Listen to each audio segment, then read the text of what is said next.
although iOS 17 came out just a couple months ago, we already have iOS 18 leaks, so in this video we're going to cover everything you should know about iOS 18.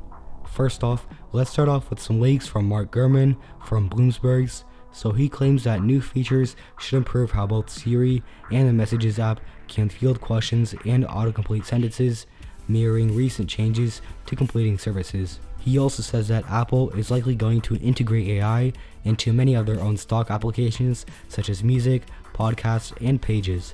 So in the next update, Siri could get its own version of ChatGPT, so that way it could answer many of the complicated Siri questions.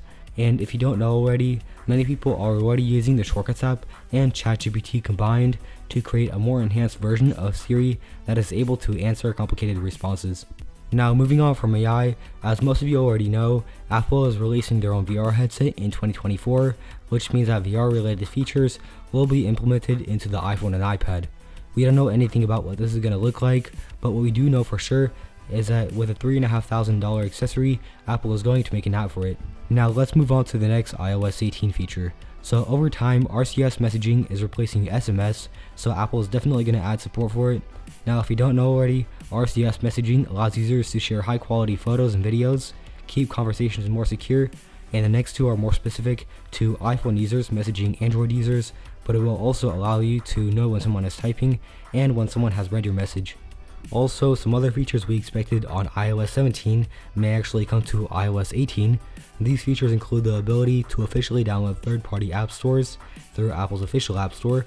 So this means downloading third-party applications will be very simple once iOS 18 comes. This also means that Fortnite, which was discontinued years back, will likely come back to the iPhone through one of the third-party app stores.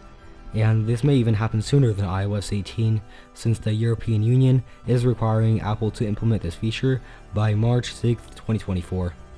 Another feature we missed with iOS 17 was a redesigned iPhone UI, especially with the control center.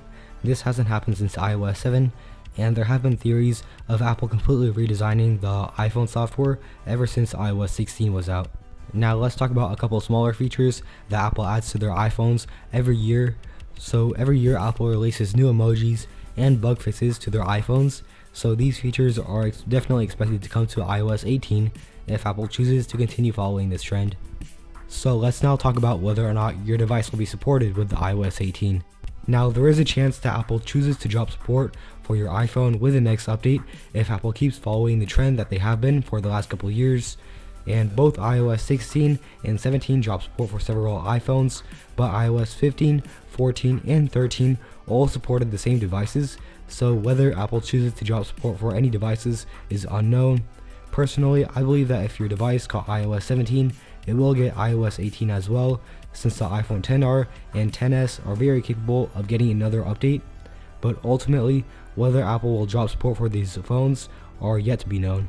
Now that is it for the iOS 18 leaks. I hope you all liked the video, and if you did, check out the playlist in the description to see more videos like this, and also please subscribe to the channel, like the video, and comment down below what you want to see next.